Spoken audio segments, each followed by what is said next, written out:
देर पहले सीएम पुष्कर सिंह धामी हालात का जायजा लेने के लिए खुद उत्तरकाशी पहुंच चुके हैं। सीएम धामी ने कहा है कि कल आई तबाही के बाद से अब तक 130 लोगों को बचाया जा चुका है। राहत और बचाव का काम जारी है और स्थानीय लोग रेस्क्यू में मदद कर रहे हैं। तो ये बड़ी राहत की बात है कि 130 लोगों को बचा लिया गया है और इसमें जो स्थानीय लोग हैं उन्होंने भी रेस्क्यू वर्कर्स की काफी मदद की है। ये तस्वीरें आप देखिए किस तरह से कल जब ये तस्वीरें आई थी तो लोगों के रोंगटे खड़े हो गए थे और उसके बाद लगा था कि सब कुछ तबाह हो गया है, लेकिन पुष्कर सिंह धामी ने यह जानकारी दी है कि 130 लोगों को बचा लिया गया है और रेस्क्यू का काम अभी भी जारी है। लेकिन मौसम खराब है, सड़कें टूट गई हैं, जिसके चलते रेस्क्यू टीमें अभी तक नहीं पहुंच पा रही है उत्तरकाशी के उन इलाकों में जहां पर यह आपदा आई है, जहां पर यह त्रासदी हुई है। यहां पर आप देखिए उत्तरकाशी में पहुंचते ही सबसे पहले पुष्कर सिंह धामी ने जायजा लिया है और जिस तरह से नदियां उफान पर है वो अपने आप में एक बहुत बड़ी चिंता का विषय है इस वक्त रेस्क्यू के काम में।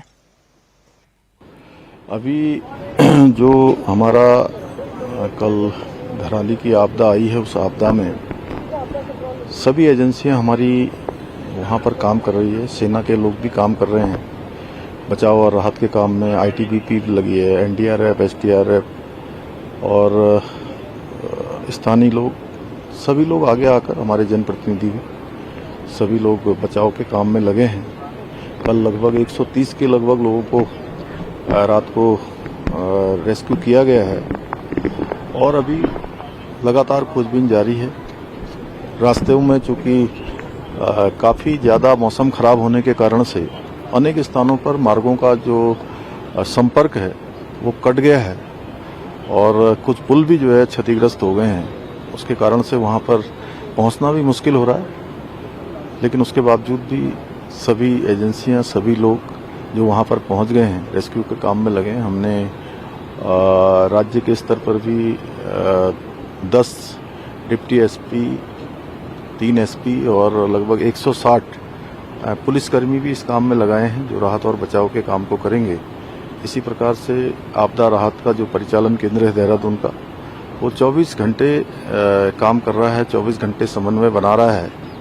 वहाँ से 3 वरिष्ठ अधिकारी भी इस आपदा के लिए रिक्रूट किए गए हैं जो यहाँ पर पहले अपनी सेवा देकर गए हैं डीएम के रूप में या अन्य किसी जिम्मेदारी पर यहाँ पर रहे हैं। गृह सचिव श्री शैलेश बगोली को पूरे 24 घंटे के लिए आपदा परिचालन केंद्र का वहाँ पर समन्वय का काम उनके पास है। वो सभी से बात कर रहे हैं, सभी एजेंसियों से, सभी प्रकार की आपदा प्रबंधन जो हमारा डिपार्टमेंट है वो सभी प्रकार के जो नए इक्विपमेंट्स हैं उनको उपलब्ध कराने का काम कर रहा है। सेना के हेलीकॉप्टर भी तैनात हैं। जैसे ही ये जो मौसम ठीक होता है तो वो सेना के हेलीकॉप्टरों से भी रेस्क्यू अभियान किया जाएगा। भोजन पैकेट इत्यादि बनाए गए हैं, भोजन सामग्री की कमी न हो, डॉक्टरों की टीम भी बनाई गई है। इसके साथ साथ खाद्य विभाग भी पूरी तरह से एक्टिवेट है। बिजली की जो सप्लाई है, कल पूरी तरह से वो लाइनें क्षतिग्रस्त हो गई थी। बिजली को फिर से रिस्टोर करने का काम तेजी से चल रहा है, नई केबल डालकर, क्योंकि मौसम बड़ी चुनौती वहाँ पर बना हुआ है। जल्दी ही जो है बिजली चालू हो जाएगी तो वहाँ पर जो अभी टावर काम नहीं कर पा रहा है, मोबाइल इत्यादि उस टावर से नहीं कर पा रहे। मैंने वहाँ के और उत्तरकाशी में एक जगह पर नहीं बल्कि 3 जगहों पर बादल फटने की घटना हुई। उत्तरकाशी के धराली के अलावा हर्षिल और सुखी टॉप पर भी बादल फटे, लेकिन सबसे ज्यादा तो तबाही धराली में मची है जहां अब तक 10 लोगों के मारे जाने की खबर है। और यही वो तस्वीर है धराली की जिसने सबको हैरान कर दिया था, चौंका दिया था और रोंगटे खड़े कर दिए थे। बादल फटने के बाद फ्लैश फ्लड ने अपने साथ 50 से ज्यादा मकान तबाह कर दिए, 25 होटल और होमस्टे को अपने साथ बहाकर ले गया।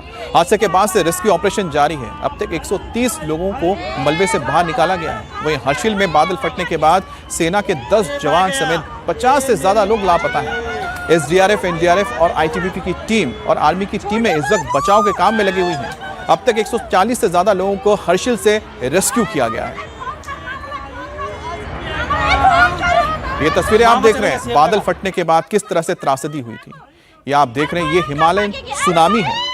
अगर आपको याद हो किस तरह से केदारनाथ में तबाही मची थी, लेकिन उसकी कोई तस्वीर नहीं थी, लेकिन यहां पर आप लाइव देख सकते हैं किस तरह से हिमालयन सुनामी जब आती है तो अपने साथ सब कुछ तबाह करके चली जाती है। इतनी ताकत होती है इस हिमालयन सुनामी में कि इसकी एक लहर कई किलोमीटर के एरिया को पूरी तरह से सपाट कर देती है। अब खीर गंगा नदी में पहाड़ों से बहकर आए मलबे से गंगोत्री तीर्थ यात्रियों के प्रमुख पड़ाव वाले।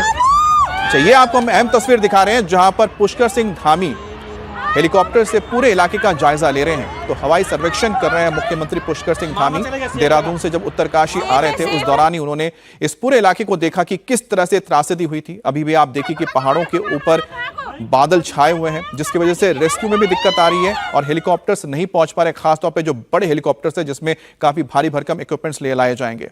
पुष्कर सिंह धामी लगातार कंट्रोल रूम के साथ जुड़े हुए थे और उनके साथ उनकी टीम भी लगी हुई थी ताकि रेस्क्यू ऑपरेशन में तेजी लाया जा सके। हमारे साथ अनामिका जुड़ी हुई हैं। अनामिका, फिलहाल आप कहां पर हैं और आपके पास क्या जानकारी आ रही है? क्योंकि हम जो तस्वीरें दिखा रहे हैं उसमें साफ देखा जा सकता है कि फिलहाल हवाई सर्वेक्षण कर रहे हैं मुख्यमंत्री पुष्कर सिंह धामी। बिल्कुल अमित, इस समय हम भटवाड़ी पहुंच चुके हैं और उस जगह से जहां बादल फटा उस घाटी से हम 35 किलोमीटर दूर है और 35 किलोमीटर पहले 3 जगह पे सड़क टूट चुकी है, जिससे जो सड़क मार्ग है वो भी जो कनेक्शन है वो पूरा ख़त्म हो चुका है। क्योंकि मौसम ख़राब है इसलिए हेली सर्विस से रेस्क्यू ऑपरेशन तो मुमकिन नहीं हो पा रहा है, लेकिन अब सड़क मार्ग टूटे होने की वजह से भी रेस्क्यू में परेशानी आ रही है। आप देखेंगे कि अब वैकल्पिक मार्ग जो है वो तलाशा जा रहा है। आपको यहाँ पे एनडीआरएफ की टीम, एसडीआरएफ की टीम वैकल्पिक मार्ग खोजते हुए दिखाई दे रही होगी और इंडिया टीवी की टीम भी उन्हीं के साथ धराली पहुंचने की कोशिश कर रही है, जहां कल बादल फटा और जो एक सैलाब आया मलबे का, जिसमें कई लोग अभी भी फंसे हुए हैं, जिनकी जान बचाना बहुत ज़रूरी है क्योंकि एक उम्मीद अभी भी है। तो क्योंकि टाइम जितनी जल्दी बीत रहा है उतना खतरा उन लोगों के लिए बढ़ रहा है। देखिए आप कैसे पैदल, गाड़ी में जो तरीका अपनाया जा सकता है वो तरीका इस समय उत्तरकाशी के भटवाड़ी में अपनाया जा रहा है। 35 किलोमीटर का आप रास्ता समझिए अमित, बहुत लंबा रास्ता होता है। हालांकि धराली में भी टीम मौजूद है, लेकिन क्योंकि वहाँ पे मशीनरी नहीं है, डॉग स्क्वाड की टीम नहीं है, जो मलबा निकालने के लिए जेसीबी मशीन नहीं है, पर्याप्त मात्रा में खाना मौजूद नहीं है, जो लोग वहाँ फंस चुके हैं, जो डिस्कनेक्ट हुआ है सड़कों का, उसके बाद जो लोग वहाँ हैं उनकी मदद के लिए अब केवल वहाँ कुछ सेना के जवान हैं जो दिन रात कल से अपनी जान को खतरे में डाल के उन लोगों की जान बचा रहे हैं। और अब ये एक वैकल्पिक मार्ग अगर खुल जाता है तो ये रेस्क्यू ऑपरेशन तेजी से किया जा सकता है। आप अभी भी देखिए कि बारिश हो रही है अमित, 17 घंटे से लगातार बारिश हो रही है। ऐसे में आपको बादल भी नजर आ रहे होंगे, मौसम आप साफ देख सकते हैं कि कोई हेलीकॉप्टर उड़ने की उम्मीद अभी यहाँ पे नहीं है। पैदल जा रहे हैं एनडीआरएफ के जवान, गाड़ी से जा रहे हैं, यहाँ तक कि पहाड़ जो नांगते हैं, पहाड़ जो चढ़ते हैं उसकी भी कोशिश की जा रही है। जो डॉग स्क्वाड की टीम है वो पहाड़ चढ़ के जा रही है और यही कोशिश हमारी भी है अमित। आप देखिए कि हम भी इसी तरीके से उस जगह पे अपने दर्शकों को तस्वीर पहुंचाने की कोशिश कर रहे हैं जहां कल सैलाब आया था और अभी कुछ जिंदगियां जो है वो मदद की उम्मीद कर रही हैं अमित। अच्छा, साथ ही आप ये बताइए कि इस वक्त जिस तरह से आप टीम के साथ आगे पहुंच रही है, क्या आगे रास्ता खुला हुआ है? देखिए अमित, ये भटवाड़ी से जो है वो 25 किलोमीटर एक्स्ट्रा, आप मानिए कि 25 किलोमीटर आपको एक पहाड़ी पे जाना है और फिर नीचे उतरना है। फिर आप भटवाड़ी के उस हिस्से में पहुंचेंगे जहां पे सड़क का टूटा हुआ दूसरा हिस्सा है, यानी आप उस हिस्से को क्रॉस कर देंगे जहां पे सड़क टूटी है। लेकिन आपको 25 से 30 किलोमीटर एक्स्ट्रा जो है वो जाना पड़ रहा है। ये एक वैकल्पिक मार्ग है जिसे खोजा जा रहा है। अभी ये भी नहीं कहा जा सकता कि अमित ये जो मार्ग है ये पूरा सही है, क्योंकि लगातार पहाड़ों से मलबा गिर रहा है, पत्थर गिर रहे हैं, बारिश हो रही है। जो बारिश है वो भी एक इस समय परेशानी का सबब बनी हुई है। प्रकृति जो है वो लगातार अपना रौद्र रूप यहाँ पे दिखा रही है। नीचे भागीरथी जो है वो उफान पे है। ऐसे में ये रेस्क्यू ऑपरेशन एक चैलेंज है एनडीआरएफ के लिए, सेना के लिए, आईटीबीपी के जवानों के लिए और हमारे लिए भी, क्योंकि आप देखिए, मैं अपने कैमरा पर्सन से कहूंगी अगर वो दूसरी तरफ पत्थर दिखा सके कि पहाड़ी से कैसे मलबा गिर रहा है, एक एक कदम इस समय फूंक के रखा जा रहा है। मैं आपको दूसरी तरफ दिखाऊं कि केवल 4 किलोमीटर की दूरी यहाँ पे बची है गौरशाली की और 6 किलोमीटर दूर जो है वहां से एक टर्न है जहां पे आप नीचे पहुंचेंगे। यानी लगभग 1 घंटा आप मान के चलिए कि इन्हें पैदल चलना है और इसी तरीके से जो ये गाड़ियां हैं वो अभी फिलहाल एक एक कदम फूंक के, कुछ लोग आगे चल रहे हैं, देख के चल रहे हैं कि अगर पहाड़ी से मलबा गिर रहा है तो थोड़ी देर जो है वो रेस्क्यू टीम को रोक दिया जा रहा है, हाथ से पत्थर उठाए जा रहे हैं। धीरे धीरे जेसीबी मशीन भी, क्योंकि ये बहुत संकरा रास्ता है, ये वो रास्ता है जब ऑल वेदर रोड नहीं बनी थी तो लोकल लोग इस रास्ते को इस्तेमाल करते थे और आज यही रास्ता जो है वो एक विकल्प बन रहा है अमित इस रेस्क्यू ऑपरेशन के लिए। बिल्कुल, जो आप तस्वीरें पहुंचा रही हैं उससे साफ है कि एक ऑल्टरनेट रूट तैयार किया गया या ढूंढा जा रहा है, तलाशा जा रहा है जिसके जरिए धराली तक पहुंचा जा सके, क्योंकि जो मुख्य मार्ग है वो तो क्षतिग्रस्त हो चुका है। और आप देखिए मौसम इस कदर इस वक्त खराब है कि पूरी तरह से पैक्ड है बादल और यहां पर कोई भी लैंडिंग नहीं हो सकती हेलीकॉप्टर्स की जहां पर यह घटना हुई है। लेकिन जो तस्वीर आप देख रहे हैं एक्सक्लूसिव तस्वीर है, यहां पर पुष्कर सिंह धामी देखिए उस जगह से उड़ान भरते हुए नजर आ रहे हैं जहां पर यह त्रासदी हुई थी। नीचे आपको ये नदी नजर आ रही है, भागीरथी नदी, जिसपे मलबा आया हुआ है, पानी भरा हुआ है और आसपास के इलाके में भी देखिए कितना मलबा भर गया है। और कुछ अब देखिए यहाँ तो पुल तो पूरी तरह से ठीक है, लेकिन कुछ ऐसे भी जगह हैं जहां पर काफी बुरी तरह से क्षतिग्रस्त हुए हैं सड़कें। इस वक्त मेरे सहयोगी अभय पराशर भी हमारे साथ जुड़ेंगे, लेकिन उससे पहले आपको हम ये तस्वीरें दिखा देते हैं कि किस तरह से ये जो पूरा एरियल सर्वे चल रहा है, निरीक्षण कर रहे हैं, देख रहे हैं कि किस तरह से ये त्रासदी हुई है, किन किन इलाकों में त्रासदी हुई है, क्योंकि उसी के हिसाब से मुख्यमंत्री अपनी टीम के साथ फिर बैठेंगे और जानकारी लेंगे और ये भी उन्हें निर्देश देंगे कि कहां पर इस वक्त सबसे ज्यादा रेस्क्यू ऑपरेशन और साथ ही साथ लोगों को मदद की जरूरत है। अभय हमारे साथ जुड़ गए। अभय, आप जहां पर मौजूद हैं वहां तो सड़क का जो नामो निशान है मिट चुका है, लेकिन शायद किसी तरह से गाड़ियां गुजर रही है, क्या हालात है? तस्वीरों में भी दिखाया कि गाड़ियां जा कैसे रही है यहां से? देखिए बिल्कुल अमित, इस वक्त हम ढोंगी एक जगह यहां पर पड़ती है जो कि मठवाड़ी से बिल्कुल लगा हुआ एक गांव का इलाका है और ये रास्ता सीधा गंगोत्री हर्षिल जाता है। हर्षिल यहां से 50 किलोमीटर की दूरी पर है और आप देखिए ये भागीरथी नदी है और नदी के बिल्कुल पास ये काफी चौड़ी रोड हुआ करती थी, लेकिन अब से थोड़ी देर पहले जो सड़क का एक हिस्सा था वो पूरी तरीके से नीचे गिर गया। लैंडस्लाइड लगातार हो रही है, बड़ी बड़ी चट्टानें आप इस वक्त सड़कों पर देख रहे हैं, ये बड़ी बड़ी चट्टानें लगातार ऊपर से गिर रही हैं और यही वजह है कि एनडीआरएफ और साथ ही लोकल प्रशासन की टीम यहां पर मौजूद है। लोगों को मना किया जा रहा है सिर्फ क्योंकि आज यहां पर अमित एक बोर्ड का एग्जाम भी है। उस एग्जाम को देने के लिए जो छात्र अपने आई कार्ड दिखा रहे हैं उनकी गाड़ियों को जाने दिया जा रहा है और बाकी की जो गाड़ियां हैं वो यहाँ के बिजली विभाग और साथ ही एनडीआरएफ और कुछ मीडिया की गाड़ियां यहां पर आ रही हैं। उसके अलावा मना किया जा रहा है क्योंकि ये आप देखिए बिल्कुल किनारा है, आधी सड़क पूरी तरीके से खत्म है। मेरे सहयोगी राजीव वर्मा दिखाने की कोशिश करेंगे कि सड़क का एक हिस्सा पूरी तरीके से टूट के नीचे गिर गया है, मलबे में तब्दील हो गया है। सड़क पर बड़ी बड़ी चट्टानें हैं और भागीरथी का इस वक्त जो आप रौद्र रूप देख रहे हैं, मौसम इतना ज्यादा खराब है कि फिलहाल जो हर्षिल इलाका है वहां पर किसी तरीके से हेलीकॉप्टर के जरिए रेस्क्यू ऑपरेशन नहीं चलाया जा सकता है। जो टीम पहुंचनी थी, जो गंगोत्री की तरफ से टीम पहुंची थी एसडीआरएफ की, वो कल मौके पर पहुंच गई थी, लेकिन सड़क के रास्ते यहां से जिस तरीके से ये आपको आधी टूटी हुई सड़क नजर आ रही है, इससे तकरीबन 5 किलोमीटर आगे का एक ऐसा इलाका है जहां पर 300 मीटर का जो स्ट्रेच है वो पूरी तरीके से टूट गया है। उसको रिपेयर करने में काफी समय लगेगा। पीछे जेसीबी मशीन आप देख सकते हैं, जेसीबी मशीन यहां पर 2 से 3 पहुंची हुई है ताकि मलबे को साइड किया जा सके, लेकिन अभी इसमें काफी ज्यादा समय लगेगा। और हमको फिलहाल यहां जो पुलिस की टीम है वो हमें कह रही है कि इस सड़क से हम थोड़ा साइड में आ जाएं, क्योंकि आप नीचे देखिए ये पूरी तरीके से इस तरीके के क्रैक यहां पर पड़ गए हैं। जो पक्की सड़क है और उसके साथ में जो कच्चा इलाका है इसमें आप देखिए इस तरीके से इतना गैप यहां पर हो गया है कि कभी भी जो आधी सड़क का हिस्सा तो इस वक्त नीचे गिर चुका है नदी में, और यह हिस्सा भी कभी भी गिर सकता है, क्योंकि इसमें पूरी तरीके से जहां पर आपकी नजर जाएगी, यहां पर मैं एक बार अमित आपको दिखाना चाहूंगा कि ये हालात है। पूरी सड़क जो है वो कभी भी अभी नीचे भागीरथी नदी के अंदर गिर सकती है।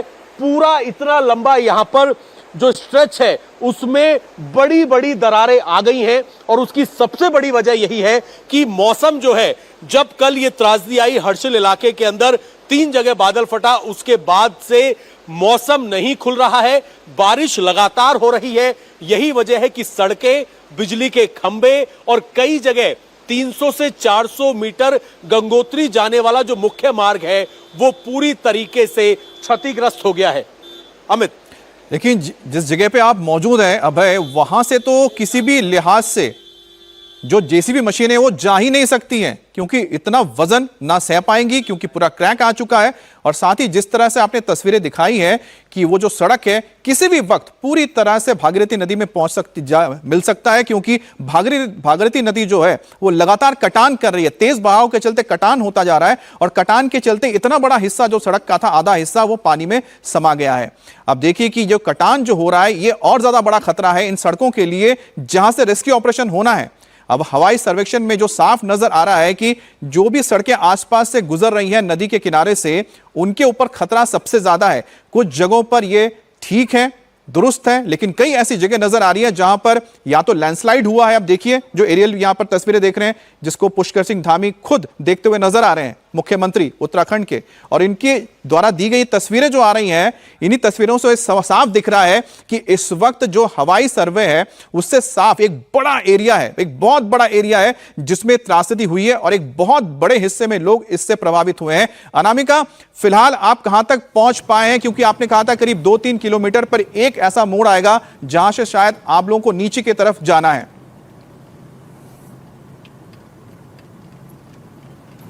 बिल्कुल अमित, हम बहुत धीरे धीरे लेकिन संभल के आगे बढ़ रहे हैं, क्योंकि खतरों भरा ये रास्ता है। आप देखें, तस्वीरें हम आपको दिखा रहे हैं एक्सक्लूसिव इंडिया टीवी पे, किस तरीके से धराली के लिए रेस्क्यू टीम अपनी जान को खतरे में डाल के आगे बढ़ रही है। हम लगभग उस जगह पे पहुंचने वाले हैं जहां पे सड़क का दूसरा हिस्सा है, और उम्मीद है कि धराली गांव जल्द ही ये रेस्क्यू टीम पहुंच पाएगी। कुछ ही घंटे लगेंगे रेस्क्यू टीम को, अगर रास्ता साफ मिलता है, और इसी तरीके से आगे बढ़ते रहते हैं। अभी जो रेस्क्यू टीम में एनडीआरएफ के जवान थे वो गाड़ी में बैठ चुके हैं, क्योंकि थोड़ा सा रास्ता अब हमें साफ नजर आ रहा है। थोड़ी एक पॉजिटिव जो है खबर ये उन लोगों के लिए है जो अभी उम्मीद कर रहे हैं कि रेस्क्यू टीम उन तक पहुंचेगी, उनकी जान बचेगी, या फिर जो अपने घरों में कैद हैं, जो खाने की सामग्री का रेस्क्यू टीम जो उनके लिए लेके जा रही है उसका इंतजार कर रहे हैं, क्योंकि ना धराली में इस समय नेटवर्क है, ना ही वहां पे इलेक्ट्रिसिटी कनेक्शन है। पानी की सप्लाई भी उतनी ही है जितनी उन लोगों ने कल तक अपने घर में रखी होगी। तो ऐसे में लाइफ जो है वो अगेंस्ट टाइम रन कर रही है, यानी बहुत कम समय में एक बहुत बड़ा रेस्क्यू ऑपरेशन करना है अमित, और उस रेस्क्यू ऑपरेशन का हिस्सा इस समय इंडिया टीवी है, और लगातार हम सबसे पहले धराली पहुंचने की कोशिश कर रहे हैं रेस्क्यू टीम के साथ। अमित, लेकिन एक बात मुझे बताइए कि आप लोग जिस तरह से आगे बढ़ रहे हैं, यहां पर आगे वो रास्ता कैसे बनाएंगे, क्योंकि आपने कहा कि एक तरफ आप पहुंच जाएंगे, और साथ ही तस्वीरें भी दिखाइएगा कि जो जिस रास्ते से आप लोग गुजर रहे हैं वो रास्ता भी बेहद खतरनाक है, क्योंकि पहाड़ी का एक आपने रास्ता लिया है जो अमूमन इस्तेमाल नहीं होता है, ज्यादातर ये जो स्थानीय लोग या गांव वाले करते हैं। बिल्कुल अमित, मैं अपने सहयोगी से कहूंगी, मनोज ओझा जी आपको ये तस्वीर दिखाएंगे कि कैसी पहाड़ी है। बिल्कुल 1 से 10 मीटर दूरी पर जो है, अगर थोड़ी सी भी चूक होती है तो आप सीधा भागीरथी नदी में जाके गिरते हैं। इसीलिए इस रास्ते का पहले इस्तेमाल नहीं किया जाता था। ऑल वेदर रोड बनने के बाद इस रास्ते को बिल्कुल बंद कर दिया गया था, इसीलिए इस रोड की ना मरम्मत हुई है, टूटा फूटा रास्ता है, संकरी गलियां हैं, आप इनको गलियां ही कहिए क्योंकि पहाड़ी से होते हुए निकल रहे हैं। बहुत यहाँ पे हमें लोग भी नजर नहीं आ रहे अमित, केवल रेस्क्यू की टीम है जो आगे बढ़ रही है। लेकिन जब अगर हम इस रास्ते को पार कर लेते हैं तो उस जगह पे पहुंचेंगे जहां पे सड़क का टूटा हुआ दूसरा हिस्सा है, वहां से आगे बढ़ने की उम्मीद पे अमित जो है वो रेस्क्यू टीम इस समय आगे बढ़ रही है। चले, हम भी ये उम्मीद कर रहे हैं कि जिस तरह से आप इस सड़क के जरिए धराली तक पहुंचने की कोशिश कर रहे हैं और साथ ही साथ यहां पर एनडीआरएफ की पूरी टीम पहुंच रही है, वो जल्द से जल्द पहुंचे और जिनको मदद की जरूरत है, दरकार है, उन तक वो मदद पहुंच जाए। एक बार फिर से हर्षिल की तरफ चलते हैं जहां पर अभय हमारे साथ जुड़े हुए हैं। अभय, जिस जगह पे आप मौजूद है वहां से हर्षिल का वो इलाका जहां पर यह त्रासदी हुई थी कितनी दूरी पर है? दूसरी बात है, आर्मी कैंप आप जहां पर मौजूद है कितनी दूरी पर है? क्योंकि आर्मी कैंप भी चपेट में आया था, वहां पर मौजूद हेलीपैड भी पूरा बह गया था।